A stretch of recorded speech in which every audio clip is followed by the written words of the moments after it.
우리 김원재 교수님의 양력은 조금 전에 보셨죠? 그거는 바깥에 보여주는 양력이고 내부적인 것을 잠깐 소개를 해드리겠습니다. 우리 김원재 박사님은 평생을 의사 과학자로 지내시며 비뇨기계 암 치료와 연구에 매진하셔서 국내 최초로 방광암의 동물 모델을 확립하고 암 발생 기전 규명과 진단법 개발을 통해 학술지에 발표한 논문만 600편이 넘습니다. 600편이 넘고요. 세계 최초로 렁스 3 유전자 방광암 억제 기능을 발견하고 방광암의 재발을 억제하는 방법을 제시하기도 하였으며, 우리 2010년에는 암 관련 국제 학술지에 발표한 방광암 전이 작용 기작에 관한 연구 논문은 그 해에 1년간 최다 인용 횟수를 기록하기도 하였습니다. 우리 김원재 교수님은 별명이 무엇인가 여쭤봤더니만 교장 선생님이라고 합니다. 교장 선생님. 상상이 되시나요? 교장 선생님이라고 소개하셨는데요. 특별히 잘하는 것이 없이 교수, 의사, 연구원들과 함께 맥주 한잔하면서 수술, 진료, 연구에 대한 이야기를 나눈 것을 즐기고 좋아해서 가지게 된 별명입니다라고 하셨는데, 서로 매칭이 잘 안 되는 것 같아요. 제가 이해를 잘 못했는데 아마 선생님께서 아마 강연하시면서 잠깐 말씀해 주시지 않을까 싶은데요. 그리고 많은 실패를 마주하면서 가시밭길을 꽃길이라 생각하시고 삶이 그다지 나쁘지 않고 되는 대로 살자. 이게 가온이랍니다. 되는 대로 살자. 이것도 제가 상상이 안 됩니다. 제가 아는 김원재 교수님하고 교장 선생님이라는 별명과 되는 대로 살자라는 이 가훈. 조금 더 또 말씀해 주시겠죠. 충북대를 퇴임하시고 표적 진단 키트 전문 업체인 유로테크를 창업하셨습니다. 소변으로 암을 진단하는 진단 키트죠. 그리고 창업 후에 50억 원 투자 유치도 성공하셔서 연구와 경영에 밤낮 없이 바쁜 일정을 보내고 계실 듯한데, 소개한 별명하고 가훈은 좀 괴리감이 있어 보입니다. 스스로에게 많은 겸손하신 것 같습니다. 우리 부지런한 논문왕이시고 그리고 교수를 만드는 교수, 김원재 호의 선장으로 불리시는 우리 김원재 교수님을 앞으로 강단으로 메시겠습니다. 여러분들 다 일어나셔서 큰 박수로 맞이해 주시죠. 김원재 교수님 앞으로 나오시죠. 예.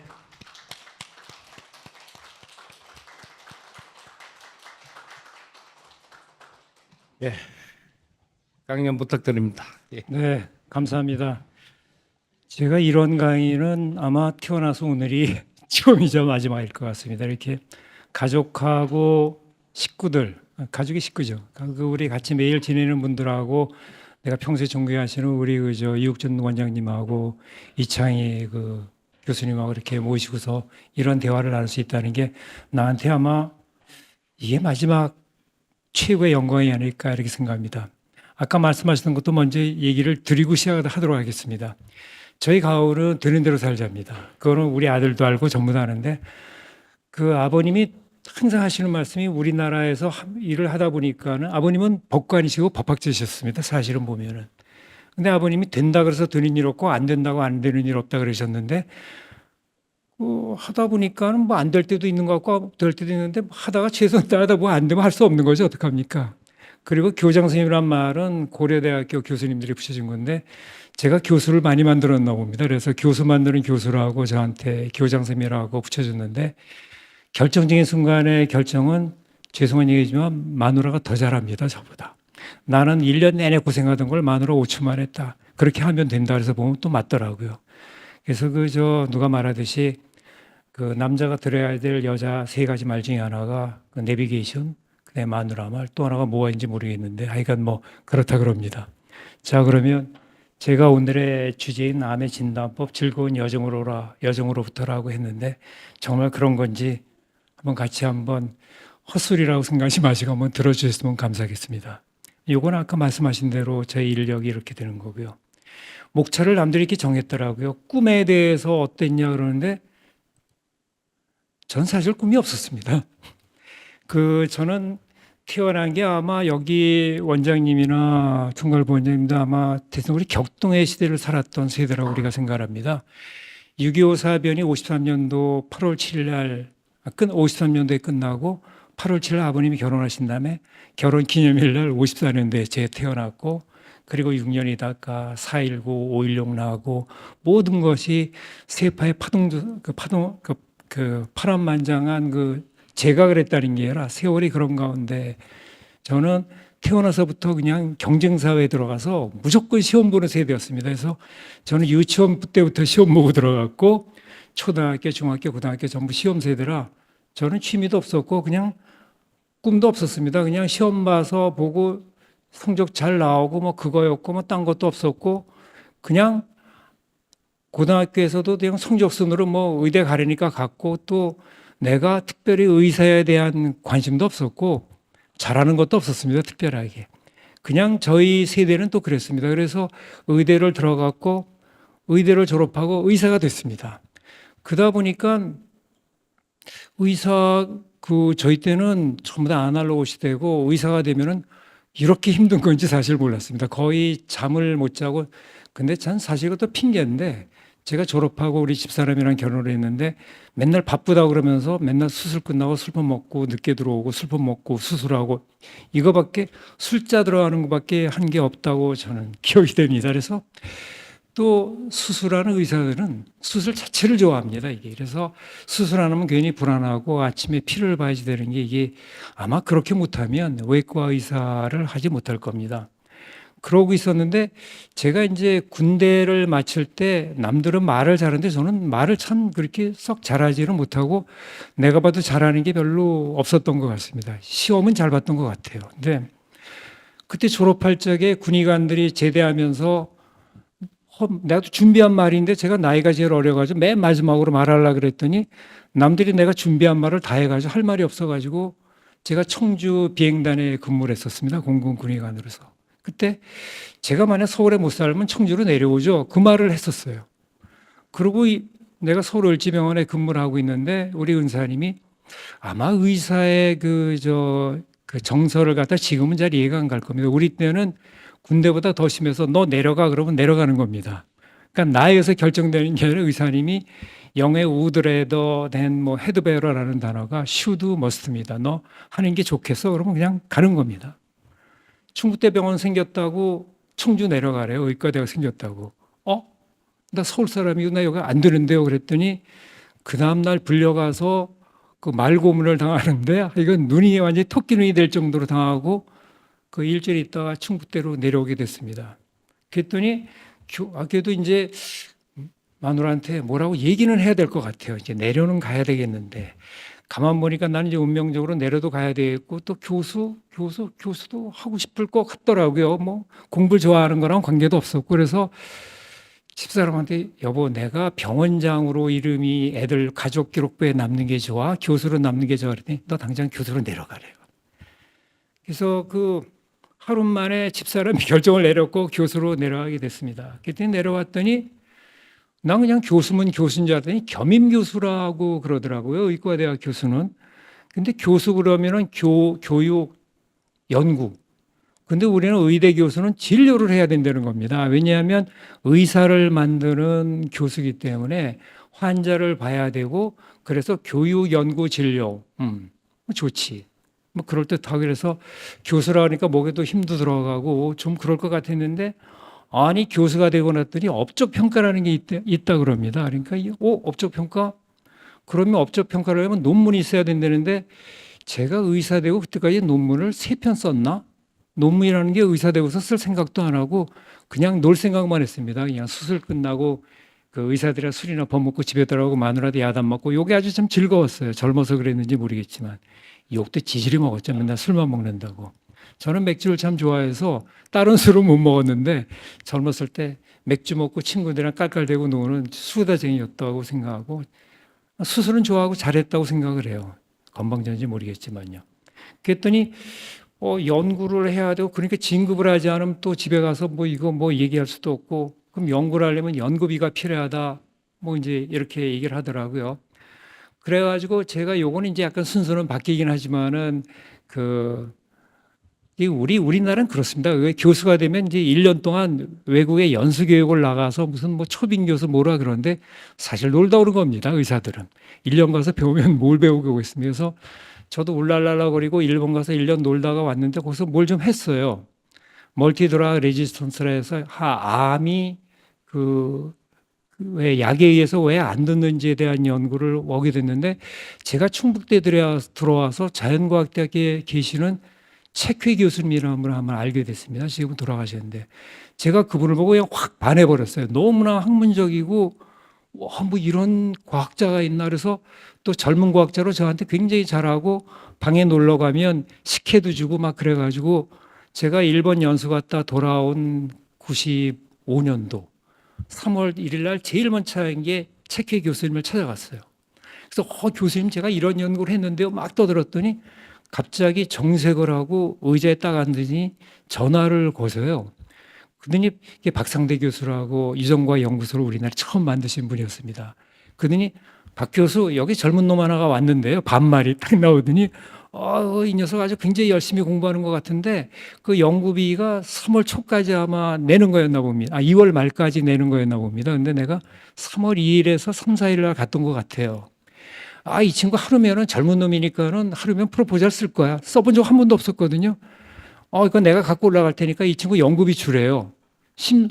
이게 뭐야? 그랬더니 내가 손으로 안 돼요. 저 3일은 주세요. 프로포절 쓰려면 막 이랬더니 3일 지난 다음에 내가 가져 올라갈게 반말하시더라고요. 아마 굉장히 서로 학문적으로 친하신지 모르지만 제가 박상대 교수님이라는 분 얼굴도 모르고 유전과 연구하신다는 거 알았는데 그래서 이틀 밤을 새 가지고 뭐 처음 써보는 연구 프로포절을 알기는 하겠습니까? 써서 교수님이 직접 들고 올라가셨어요. 난 그런 교수님 본 적도 없었고 이름은 처음 있었어요. 책회 교수님 아마 저 이욱준 교수님은 아시는 것 같은데 그래가지고 1,580만 원이라는 처음으로 돈을 받았어요. 그리고 연구비를 따본 적이 한 번도 없는 놈이 그 다음에 연구비를 또 신청을 했어요. 이전공 연구비를.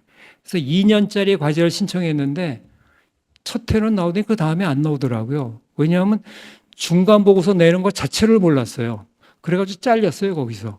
뭐 하나 제대로 할 줄 아는 게 없어가지고 2년 동안 프로포절 냈던 거에 대한 결과를 1년 연구비 받고 써서 내냐고 무지하게 고생을 하면서 써서 냈었고 그렇게 해서 연구를 시작했고 뭐 하나 제대로 하는 것도 없었고 하여간 뭐 그래도 논문을 끄적끄적 쓰다 보니까는 그리고 그 생활 자체가 즐거웠습니다. 그리고 이제 또 연구를 하다 보니까 이제 잔머리가 생겼어요. 연구를 어떻게 할까? 왜냐하면 여기 이 원장님이나 총괄 부원장 같은 거는 연구에 집중하자면 우리는 수술도 하고 뭐 하기 때문에 절대 시간이 수술장하고 환자 보는 데 들어가기 때문에 연구를 하려면 잔머리를 좀 굴려야 되겠다 고 생각을 했어요. 그래가지고 어떻게 하면 좋을까? 책에 보니까는 방광암. 내가 하는 게 주로 뭘 했냐면 저는 전립선암, 방광암, 전립선 비대증을 수술해서 이제 이거로 밥 먹고 산 겁니다. 그러면 내가 수술하는 샘플을 이용해서 연구를 하면 되겠다. 책에 보면 우리가 어떤 암이든지 보면 인트로덕션이 나옵니다. 서론. 그 다음에 역학이 나옵니다. 그러면 서론이야 뭐 그냥 그럭저럭 넘어가고 역학. 그럼 역학을 하려면 설문지가 필요하겠군. 그 다음에 나오는 게 증세 및 증상 뭐 이런 게 나옵니다. 이건 뭐 맨날 환자 보는 거니까 배운 대로 하고. 그 다음은 진단. 영상치료, 영상진단 뭐 하면 되겠고. 치료. 맨날 수술하니까 좋지 이거 뭐. 그 다음에 환자의 추적 관찰이 나옵니다. 이건 외래 보면서 하면 되는데 예후를 따지려면 마커라는 게 나온다 그래요. 그래서 진단 마커, 치료 마커, 예후 마커. 그러면 하려면 샘플이 필요하겠군. 그래서 먼저 이제 여기 또 순서가 조금 바뀌었는데 제가 이제 논문을 쓰고 연구를 하다 보니까는 그 지방대학교 육성 프로그램인지 뭔지 이건 나라에서 하는 게 잘 모르겠는데 매스컴에서 서울에 있는 그 교수들한테 물어봤답니다. 네가 만약 전립선암이 걸리면 누구한테 치료받고 싶냐 그랬더니 전부 다 김원재 교수한테 치료받겠다고 그랬답니다. 그래가지고 조선일보에서 이게 실렸던 기사인데 저한테 전화가 왔어요. 기자가 뭐 첨단 연구는 뭐를 하시고 근데 아니요, 연구하는데 무슨 첨단 연구에서 환자가 나면 되는 거지. 그래서 닥치는 대로 연구하죠 그랬더니 닥치는 대로 연구한다고 그냥 신문 기사를 써버렸더라고요. 근데 충북대 제가 서울에 있을 때하고 저는 서울 토백이었습니다. 근데 이제 지금 청주 사람이 됐죠. 근데 서울에서 내가 그 당시에 이렇게 환자 그 병원에서 진료를 하거나 그러면 촌지를 가끔 받았습니다. 돈도 받고. 그래서 촌지 받는 날은 우리 교수들 나가서 맥주도 한잔 마시고 늦게 들어가고 또 마누라한테 야단 맞고. 뭐 이거 아주 뭐 제가 노상 그 뭐 야단 맞는 거는 일수가 됐고 죄송합니다.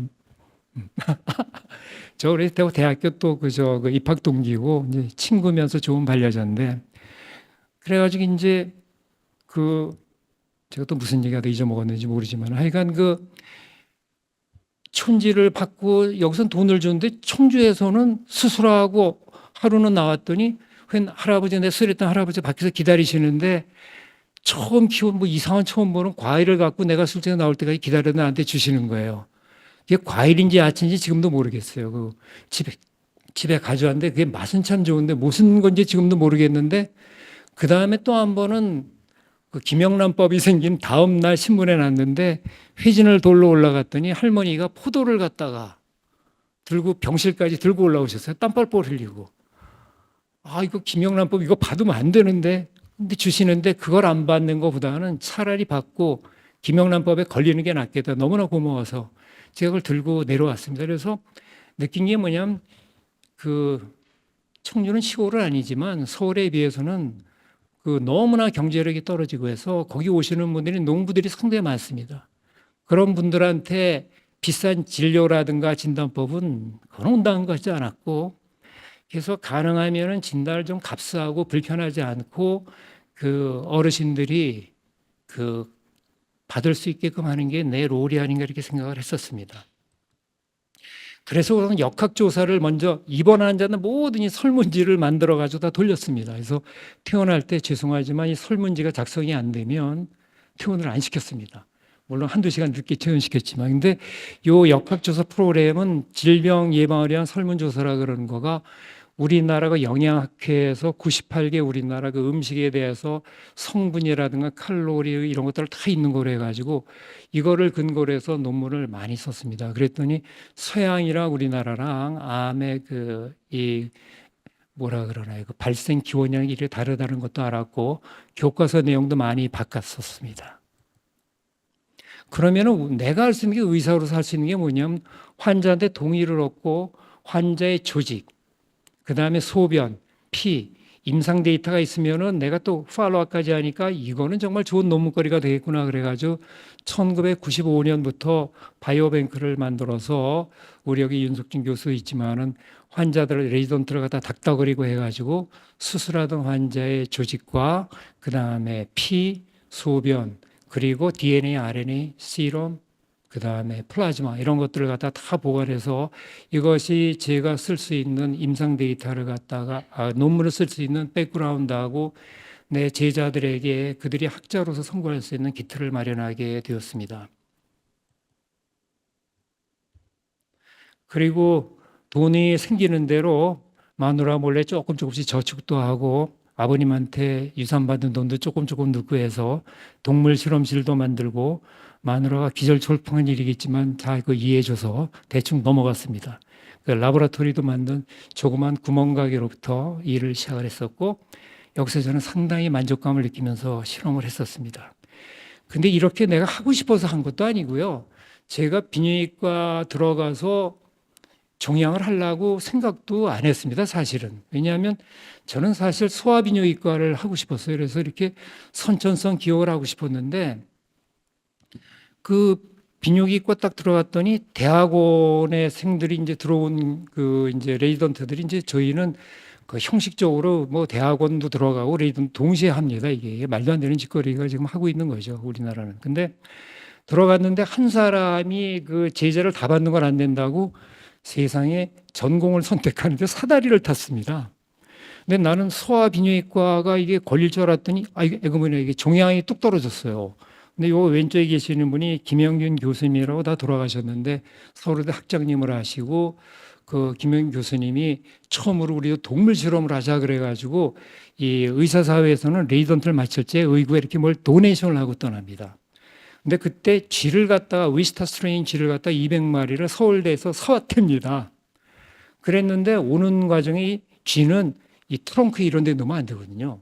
근데 트렁크에 놓고 와서 47마리가 죽어서 153마리 쥐가 그 서울대학교 병원 13층에 있다는 겁니다. 근데 나는 레지던트 1년차 들어갔는데 그리고 어떻게 이상하게 돼서 레지던트 1년차가 석사 들어온 건 저밖에 없었습니다.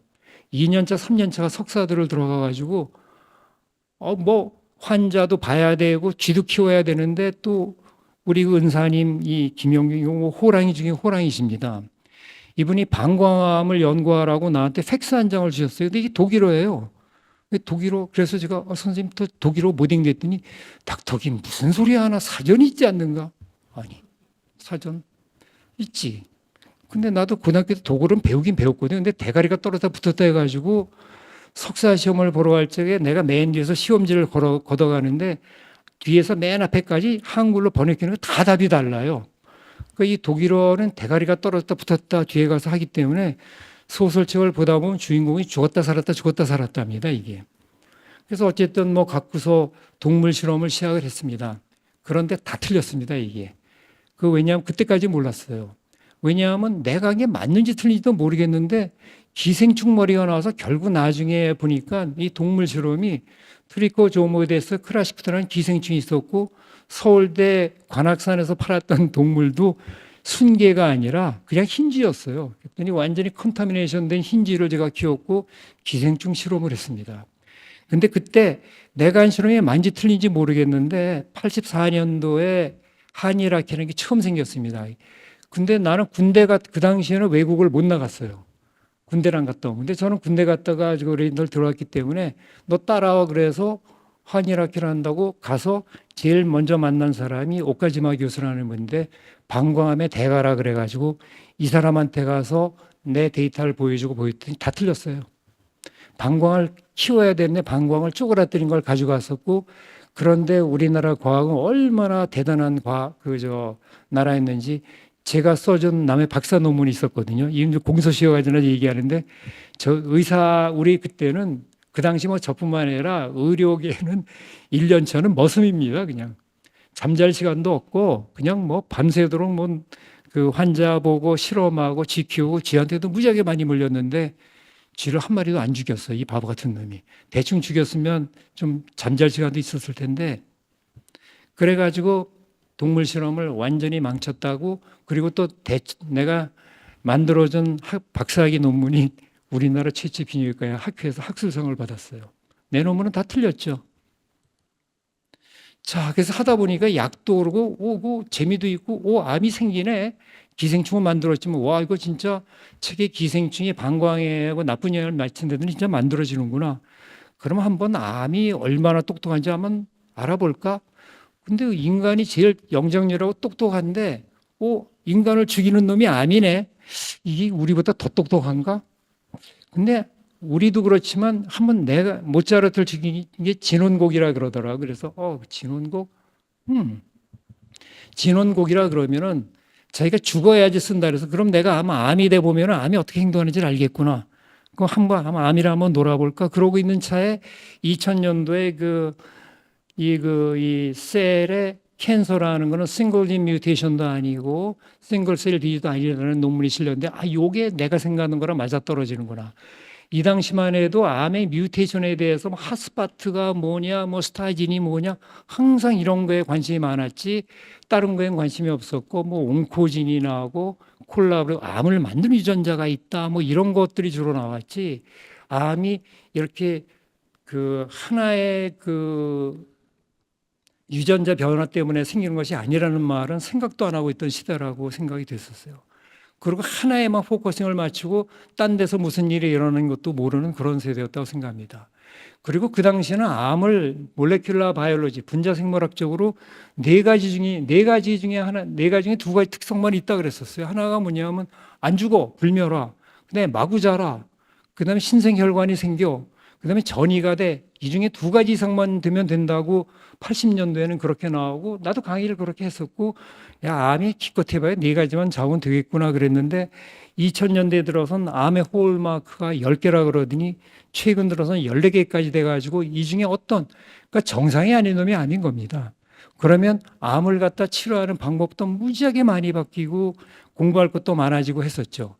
그게 처음에는 못 모르고 요게 제가 한번 해보고 싶어가지고 내 손으로 이 파라핀 블록이라서 병리 조직 표본에서 P53 유전자의 뮤테이션 패턴을 찾아서 요놈이 방광암을 만들지 않았을까 조사를 해봤죠. 한 몇 억을 썼습니다. 근데 여기 보니까 뮤테이션이 여기 이렇게 나타나는 것도 있는데 아마 지금도 우리 우리 선생님들 우리 중국대 가면 내가 찍어놓은 엑스레이 필름이 이만큼 있습니다. 너무나 뮤테이션이 많아서 이거 하고서 논문 내지도 못했어요. 왜냐하면 어떤 특별한 뮤테이션이 있어가지고 이거로 논문 내려고 인생을 바쳤는데 이런 다 틀렸어요. 하나만 갖고는 되는 게 아니구나. 그렇지. 암이 얼마나 똑똑한 놈인데 이러겠는가. 그래서 그 다음에는 좋다. 그러면 내가 10년 이상 모았던 임상 데이터와 방광암 조직, 그 다음에 DNA, RNA, 프로테인, 시럼, 유린 다 있는데 이걸 갖고 한번 해보자 그래가지고 요걸 이제 43,148개 유전자에 대한 방광암 165명에 대한 거를 가지고 그 mRNA에 대한 익스프레션 패턴을 보고 이걸 이제 NGS라고 그러죠. 요걸 이제 2000년도에 시작을 했습니다. 이 취값만 1억을 이상 들여가지고 신나게 써보니까 그럴듯하게 이거 암이 구별이 되네. 요거를 가지고 지금도 써먹고 있고 이 데이터는 많이들 인용이 되고 있고 우리 윤석준 교수님도 많이 이용하고 있습니다. 그 다음에 정말 그렇다 그러면 내가 전번에는 몰라가지고 방광암 실험을 완전히 개판 만들었는데 이번에 한번 제대로 만들어가지고 방광암에 대한 치료가 되는지 아까 이창희 그 총괄 부원장님께서 말씀하셨더니 그 렁스3에 대한 연구하고 방광암도 한번 만들어보고 요게 만든 거고 거기에 이제 제가 아미나라고 이제 이 바이타민 B3입니다. 바이타민 B3가 치료 효과도 있거든요. 근데 바이타민 B3를 나중에 한번 제품으로 좀 잘 만들어 보겠다 해서 아미나라고 이름을 붙였는데 아미나라는 화장품이 있더라고요. 그래서 그래, 요게 만약 임상에 성공하면 아미나 엑셀이라고 해야 되겠다 해서 X까지 붙이고 이렇게 예쁜 방광암도 만들고 했는데 임상시험을 하다 중단했어요. 왜냐하면 주머니에 돈이 없어가지고 할 수가 없어서 관뒀습니다. 이것도 나중에 우리 유로테크가 잘 돼가면 해보고 싶은 것 중에 하나입니다. 그리고 NGS도 해보니까 역시 사람과 비슷한 형태로 나타나기 위해서 너무너무 재밌다 그래서 이런 거를 가지고 진단 마커를 만들면 나중에 환자들한테 싸게도 되고 소변으로도 하면 어떨까 한번 생각을 하는 가운데 그러다 보니까 나이가 먹어가지고 이제 은퇴하게 됐더라고요. 그래? 근데 할 줄 아는 거는 이 은퇴가 딱 하고 나니까는 제가 그 은퇴하기 2주 전까지만 수술을 했습니다. 왜냐하면 수술한 다음에 환자가 퇴원할 때까지 부작용이 있나 없나를 보려고 그러면 2주 정도를 잡아야 되거든요. 그러고 있다가 보니까는 한 2주 동안 나도 모르게 술장 앞을 거닐고 있더라고요. 피냄새가 그리워가지고. 근데 2주가 지나니까 좀 나아지더라고요. 그래가지고 그 같이 연구하던 연구원들이랑 계속해서 진단 마커를 찾기 위한 여정을 시작을 했는데 그것이 은퇴하기 6개월 전에 여기 유로테크 직원들과 함께 만든 유로테크라는 벤처 기업을 만들게 됐고 진단 마커를 소변을 가지고 그리고 내가 모았던 그리고 임상 데이터하고 그 당시 인체장애인자 윤석준 교수의 도움을 받아가지고 진단 마커 찾는 길을 갖다 시작했습니다. 근데 여태까지 하면서 보면 그 맨날 실패해서 배운 게 너무 많았지 한 번에 성공한 적은 한 번도 없었던 것 같아요. 그래서 이게 뭐 그런 가운데 이제 임상연구동이라는 데 올라오려고 보면은 거기 이제 이렇게 편말에 그 LCD 판넬에 꽃길이라고 써가지고 꽃길만 걸으십시오라는 말이 쓰였는데 가만 보니까 내가 여태까지 꽃길을 걸어본 적이 있나?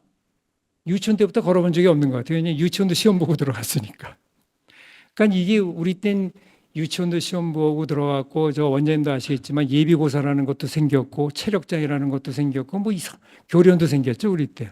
하여간 뭐 이상한 것만 돌아가면서 생겨가지고 또 서울대 입학시험 볼 때는 남들은 하루면 보는데 우리는 14과목을 이틀 동안 시험 보고 하여간 가지가지 시험이라는 시험은 다 봤던 것 같아요. 그래가지고 이제는 환자를 괴롭히지 않고 환자를 좀 편해주는 그 가시밭길 한번 꿀처럼 찾는 여정을 한번 시행해 볼까? 그럼 이제 아이디어란 바이오마커는 어떤 건가 한번 보니까 정확했으면 좋겠어요. 그리고 너무 쉬우면 남들이 중국 사람이 다 해버릴 테니까 안 될 것 같고, 그리고 반복적으로 좀 나와야 되겠고, 안정적으로 관찰됐으면 좋겠는데 이런 거는 없습니다, 실제로. 그렇지만 노력을 한번 해봐야지. 남이 못했다고 내가 못할 건 없고, 도전은 즐거운 거고, 안 되면 되는 대로 살다 죽지. 그리고 과학자라고 남들이 그러는데 그러면 사이언티픽 백그라운드가 있다면 얼마나 좋을까라는 생각을 가지고 우리 유로테크 직원분들하고 그 끝없는 도전 정신을 가지고 한번 시작을 해봤습니다. 절대 저는 뭐 내가 그런 건 아니지만 마음속으로는 그렇습니다. 실패를 안 한 사람이랑 같이 있고 싶진 않아요. 한 번도 시행을 안 하면 실패라는 게 아예 없으니까. 실패를 많이 한 사람을 참 좋아합니다. 그중에 한 번은 성공할 수 있으니까. 제가 ERC 할 적에 ERC는 공대에서 따는 거죠. ERC를 딴 유일한 의사입니다. 어쨌든 간에. 2년 노력을 해서 SRC가 아니라 ERC를 한번 해보고 싶어 땄고, ERC를 의사가 땄다 그래서 절대 ERC는 의사한테 이제 안 준다고 그럽니다. 어쨌든 뭐 어떻게 생각하는지 모르겠지만 종양공학으로 해서 땄습니다. 저는 그거에 대한 프라이드가 굉장히 있고, 그 과학할림원 회원이 된 거에 대한 무한한 영광을 가지고 이런 말을 여러분들 앞에 할 수 있다는 거에 대해서 굉장히 즐겁게 생각하고, 절대 실패를 두려워하지 않습니다. 죽을 때 눈을 뚫고 죽는 그런 사람이 멋있지, 아이고 무서워하는 건 정말 싫습니다. 게다가 우리는 비뇨기과에 살아서 오줌을 무서워하지 않습니다. 오줌이라는 건 우선 바늘이 안 도니까 좋죠. 그리고 우리 비뇨기암은 콩팥암도, 그러고 요관암, 방광암, 전립선암, 이게 모두 다 소변이랑 붙어서 나오기 때문에 피해서 얻는 것보다 훨씬 나을 것 같고, 또 이 우리 사구체 콩팥은 노폐물을 걸러낸다 그러죠. 그러니까 정상은 안 나오고 비정상만 나오기 때문에 피해서 우리가 정기 신체 검사는 왜 받습니까? 왜냐하면 내가 정상이라는 걸 알고 싶어서 받는 거고, 그러니까 노이즈가 많다고 우리가 얘기를 하면 되는데, 소변은 상대적으로 피보다 노이즈가 없어서 훨씬 진단받고 찾는데 쉽지 않을까 이렇게 생각을 했고, 이 안에는 여러 가지가 많이 들어있는데 우리는 엑소조말 마이크로 RNA라는 거에 포커스를 맞췄습니다. 그러면 왜 엑소조음이라는 거를 찾나? 이게 너무 어려운 얘기라서 쉽게 얘기가 쉽지는 않은데, 엑소조음을 간단히 말씀드리면 우리 모든 세포는 이 핸드폰을 씁니다, 이게. 근데 이게 1999년도로 생각했는데, 사이언스의 소아과 의사가 전자현미경을 이렇게 보다 보니까 먼지 같은 게 너무나 많이 있더래요. 그래서 이게 아무리 닦아도 안 지워져가지고 그 전자현미경을 CL을 찍었더니 요놈이 세포 밖으로 이렇게 뭐가 움직이더랍니다. 그게 뭐냐, 모든 세포는 이렇게 동글동글한 그 베지클을 갖다 그 세포 밖으로 뿜어냅니다. 근데 이거는 무슨 역할을 하냐면, 이 이제 뿜어내가지고 이게 소변에도 있고 피에도 있고 그 가래에도 있고 뭐 다 있습니다. 그런데 이거의 역할을 나중에 조사해 보니까 인터셀러 커뮤니케이션 툴이라 그래서 자기가 말하고 싶고 전하고 싶은 정보를 다른 세포에 전해주는, 우리로 말하는 핸드폰의 역할을 합니다. 근데 요 놈은 보면 굉장히 조그매요. 20나노미터 정도의 다이아미터밖에 없고, 근데 요게 무슨 작용을 하냐면, 요 놈이 요 안에 들어있는데 보면은 요 마이크로 RNA라는 것도 있고 mRNA라는 것도 있고 DNA라는 것도 있고 여러 단백질도 있고 여러 가지가 있는데, 여기 마이크로 RNA라는 거는 그 유전자의 발현을 갖다가 조절을 해주는 작용을 합니다. 그런데 우리가 학생 때 배웠듯이 DNA라든가 메신저 RNA가 이 조그만데 들어갈 이유가 없습니다. 세포 안에 있으면 되는 거지, 세포에서 작용을 하는 거죠. 세포지나 핵에서. 이 안에 반드시 있어야 될 거는 마이크로 RNA라고 생각을 했고, 이거는 22 베이스 페어밖에 안 되기 때문에 어쩌다가 mRNA나 DNA는 들어간 거라고 생각을 해서 요 놈이 아마 암과 관련되지 않을까 생각을 하고 요거에 포커스를 맞췄는데, 그 이유는 너무나 안정적입니다. 이게 뭐냐면 조그만 놈이 리피드 바이레이어 2레이어로 돼 있어가지고 요 막을 부시기 전까지는 안 부셔지는데, 우리가 조사를 해보니까 19년이 지난 거에서도 요게 안정적으로 관찰이 됐습니다. 그래가지고 조사를 해봤어요. 그래서 내 오줌을 포함해서 몇 명의 오줌을 가지고 이 RNA를 마이크로 RNA를 보니까 정말 일정하게 나오더라고요. 그런데 이놈의 소변에서 뽑는 물질은 물을 많이 먹으면 농도가 낮아지고 물을 적게 먹으면 진해지기 때문에 이것만 갖고는 할 수가 없어요. 근데 우리 피는 검사할 때 보면 심장이 뻥뻥뻥뻥 짜주니까는 전체 왼쪽 팔이나 오른쪽 팔이나 어떤 상황이든지 농도가 일정하기 때문에 농도를 갖다 볼륨으로 나눠서 뭐 미리그램, 미리리터 이렇게 표시하면 되는데 소변은 그렇게 할 수가 없어요. 그래서 이 분모가 되는 거를 찾는 거를 갖다가 굉장히 해서 이 분모가 되는 것들을 방광암과 전립선암들을 찾았고, 그러기 위해서 이렇게 뭐 여러 가지 이제 전립선암에 대한 예를 들었는데 1000명 이상의 소변을 가지고 처음에는 이제 소변에서 전립선암과 전립선암이 아닌 거에서 차이가 나는 마이크로RNA가 나오는지도 찾고, 그 다음에 분모도 찾고 해서 이제 둘의 관계를 해서 정말 이것이 과학적으로 소변에서만 나오는 게 조직에서도 나오는 보니까 암 조직에서는 나오는데 암이 아닌 조직에서는 안 나오는 것도 알고, 그거를 염색을 해서 보니까 너무 밝아서 안 보일지 모르겠지만 암이 아닌 조직에서는 빨간 게 잘 안 보이는데 암 조직이나 암 주변 조직에서 이렇게 빨갛게 나오는 걸 봐서 이놈이 소변에 나오는구나, 이렇게 과학적인 근거도 한번 마련해 보고, 우리 윤석진 교수를 필두로 해서 이걸 또 내 제자가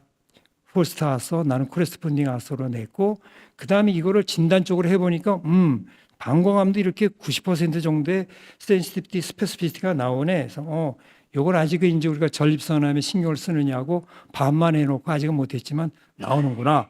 요것도 우리가 알았고, 그거 계속 해보니까 90%의 센시티비티도 있고, 암을 갖다가 아닌 사람은 80%의 암이 아니라고 과감히 얘기해 줄 수도 있겠구나, 이런 것도 찾았습니다. 그 다음에 전립선암으로 들어가서 또 조사를 해보니까 이것도 우리가 이런 식으로 조사를 해봤더니 현재 뭐 이렇게 70%, 80% 이상 암을 민감도하고 특이도가 나온다는 것도 알게 됐습니다. 그런데 이것이 이렇게 됐을까요?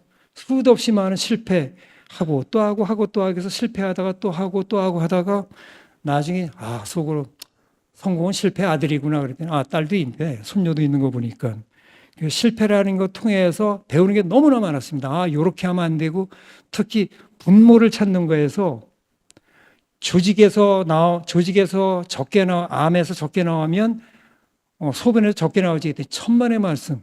조직에서 적게 나오는 거에 암의 소변에서 굉장히 많이 나옵니다. 왜냐하면 우리가 자꾸 하나에만 몰두하다 보면 남의 말을 안 듣게 되는 게 뭐냐면, 처음부터 소변을 찾았으면 아무 문제가 없는데 왜 그랬을까요? 암은 많이 부셔집니다. 좋은 거 나쁜 거 마구 부셔져 가지고 아무리 좋은 거라도 많이 나옵니다. 처음부터 찾아야 되고, 너무 쇼카트로 가려고 그랬더니 되는 일이 하나도 없습니다. 그래서 이것도 위탁 생산을 안 하고 GMP 시설을 만들어서 생산팀에서 식약처로부터 한 번만에 제품 생산에 대한 허가도 받았고, 저희에 대해서 지금 우리가 뽑았던 방광암 하고 전립선암의 진단 마커는 소변을 가지고 유전자 정보 서비스는 해도 좋다는 허가를 받아가지고 지금 많지는 않지만 진행을 하고 있습니다. 하여간 여태까지 하는 것 중에서 제가 기억나는 거는 한 번에 성공한 거는 단 한 번도 없었고, 실패를 통해서 얻은 게 많은데 실패가 주는 경우는 너무나 좋은 게 많았습니다. 논문 쓰는 법에서 그렇고 연구하는 법에서 그렇고, 유로테크 올 때까지 우리가 지금 굉장히 많은 노하우를 가지고 있는데, 그 노하우는 요렇게 하면 안 된다는 노하우를 더 많이 갖고 있고, 요렇게 하면 된다는 노하우는 수평적인 사고를 가지면 된다고 생각합니다. 절대 젊은 사람의 입을 막지 말도록 하십시오. 여러분들이 여기 유치원생도 있고 초등학교 내 손녀도 있는데 걔네들 말에서 굉장히 얻는 게 많습니다. 내가 TV 퀴즈 프로에서 어린애가 성인들한테 퀴즈를 내는 걸 들었는데 하나도 못 맞췄어요. 근데 그 중에 유치원 아이가 자기 아빠한테 퀴즈 문제를 내는데 친구들이 나란히 하얀 잔디밭에 옆으로 누워 있어요. 회입니다, 회. 회알제 밑에 무를 썰어 놓고 회가 옆으로 누워 있는 걸 걔네들은 그렇게 표시를 하더라고요. 그런 아이디어가 굉장히 중요하다고 생각을 합니다. 내가 처음부터 소변에서 찾으려고 들었으면 아무 문제가 없었을 텐데, 그 조직에서 이렇게 안 나오는 놈을 먼저 찾으면 되겠지.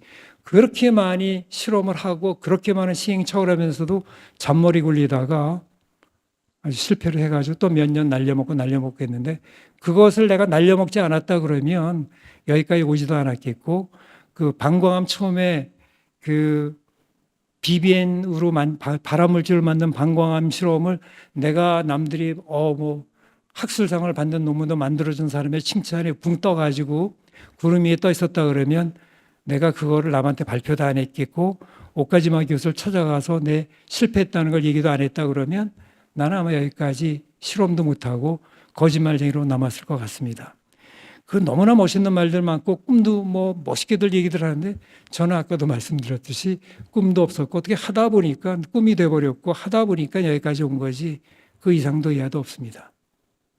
그리고 한 가지 내가 자식한테 나는 몇 점짜리 아빠라고 얘기하고 싶냐면, 저는 가만 한 42점짜리 아빠였던 것 같습니다. 낙제 점수는 안 갖고 그 맨날 술이나 퍼먹고 병원에만 있었지 가정은 마누라한테 맡겨놓고 아들과 딸한테 해준 건 하나도 없습니다. 그냥 그 대신에 이렇게 욕은 안 했던 것 같아요.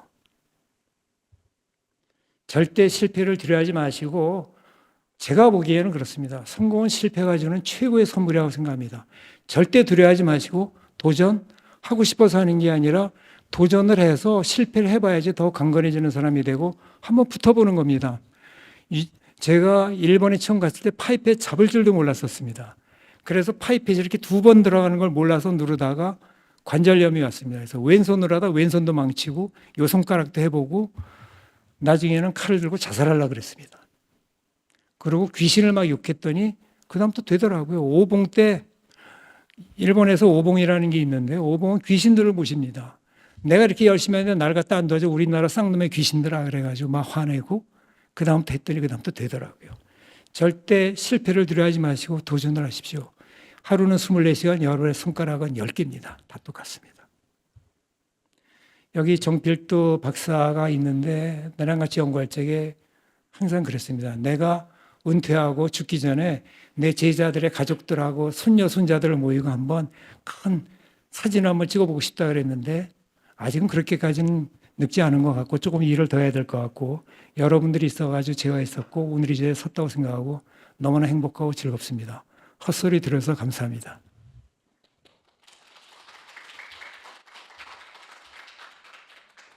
네.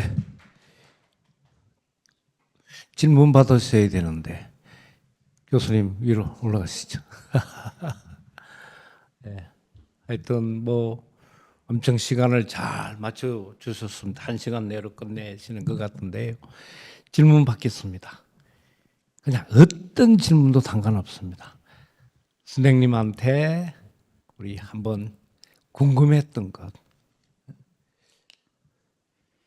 근데 내가 아마 그 제자가 하나가 있는데, 아마 제자가 내 딸이랑 같이 아마 지금 연구를 같이 하나 본데, 레지던트 할 적에 우리 아빠 어땠어요라고 물어봤더니, 제가 아빠가 자기 레지던트 할 때 전화를 하면 제가 2손으로 받았답니다. 아마 내가 굉장히 무서웠나 봅니다. 그래서 아마 나 쳐다보는 것도 아마 무서워할지도 지금 모르겠는데요. 질문이 나올까 모르겠습니다. 질문해 주세요. 뒤가 두려우면 안 됩니다. 그죠? 아까 선생님 젊은 사람들 말을 많이 들으라고 했는데, 여러분들 생각하는 우리 선생님한테 인생에 대해서 질문하셔도 되고, 이렇게 여기에 방광암의 진단 키트에 대해서 평상시에 한번 궁금한 게 있는데 한번 질문해 보고 싶다, 그런 게 제가 8원을 깔아 드리는 겁니다, 여러분들. 저한테 한번 거꾸로 질문 하나 해주시죠. 내가 비뇨기과 의사로 뭐를 제일 잘했냐고. 뭐를 제일 잘하셨어요? 여기 와 있는 내 제자 윤석준이를 만든 겁니다. 저 윤석준 교수를 만들려고 내가 9년을 기다렸습니다. 그리고 제대로 만들었다고 저는 생각하고, 의사 윤석준은 교수고 저의 대를 이어서 연구할 수 있는 우리나라 유일한 교수고 의사라고 생각합니다. 예. 우리 한림은 회원 중에 의학 중에 비뇨기 쪽에는 우리 김은재 교수님이 유일합니다. 한림은 회원에 비뇨기 쪽에는 유일한 회원이시고 예. 그러면은요 오늘 제가 항상 이 커리어 디시전 강연을 진행을 하면서 꼭 물어보는 질문이 있습니다. 예. 세상에 남자들이 물론 뭐 여성과학자도 그렇지만 제일 중요한 커리어 디시전은 이 사모님을 만난 거죠. 사모님을 만났을 때 그 디시전이 내 인생에서 아까 뭐 선생님께서는 우리 마누라 하는데 저는 마누라 했다가는 집에 가가 맞아 죽습니다. 근데 쉽게 마누라라고 하시는데 우리 사모님을 모시고 우리 김원재 선생을 만나서 내 인생이 정말 쪽박 삶을 사는지 정말로 내가 생각보다 훨씬 나은 삶을 살았는지 우리 사모님의 진솔한 어떤 대답을 한번 들어보겠습니다. 사모님을 모시겠습니다. 큰 박수로 말을 해주세요. 예. 여러분 감사합니다. 이렇게 멀리서 참여해서 정말 감사드립니다. 지금 제가 사실은 집에서만 봤기 때문에 잘 몰랐는데 저번에도 강의 한번 들었을 때 되게 강의 잘하는구나 그렇긴 했는데 오늘 듣고 너무 놀란 게 저렇게 어려운 걸 하고 있다는 걸 정말 몰랐어요. 저도 의사지만 뭘 저런 걸 한다는 걸 처음 알았거든요. 그리고 내가 중요한 얘기는 일생에서 내가 제일 잘했다는 일이 우리 남편하고 결혼한 일이 살다 보니까 이게 제일 잘한 일이 이거예요. 그리고 사실 우리는 캠퍼스로 대학교 갔을 때 처음에 갔을 때 실험실에서 아니 교실에 앉아 있는 내 친구가 자기가 아는 남자애래 제가 그래서 저를 나더러 가르쳐 주자고 내가 뒤를 딱 돌아봐서 그때 처음 봤거든요. 첫눈에 쟤다. 그래서 결혼하게 된 게 그래서 첫눈에 제자 해갖고 7년 동안 연애하고 결혼했어요. 근데 사실 결혼해고 보니까 이게 옛날에는 우리 의사가 그렇게 부인이 돈 버는 걸 별로 안 좋아했던 남편 뒷바라지 못한다고 따뜻한 밥 못 해준다고 또 시어머니가 싫어하셨어요. 그래서 시집이 정말 힘들고 정말 싫어서 정말. 근데 나중에 되고선 뭐 느낀 게 뭐냐면 이런 아들을 낳아준 게 정말 감사하더라고. 저 낳아줬으니까 내가 결혼했잖아요. 그래서 정말 감사해요. 지금도 얼마 전에도 산소에 갔다 왔거든요. 거기 가서도 한 얘기가 감사합니다. 그거예요. 여러분도 그거 나중에 되면 제 마음을 이해할 거예요. 다 감사합니다. 이 남편을 낳아준 부모예요. 아셨죠? 그래서 제 여기서 감사하고 이걸로 끝나겠습니다. 예.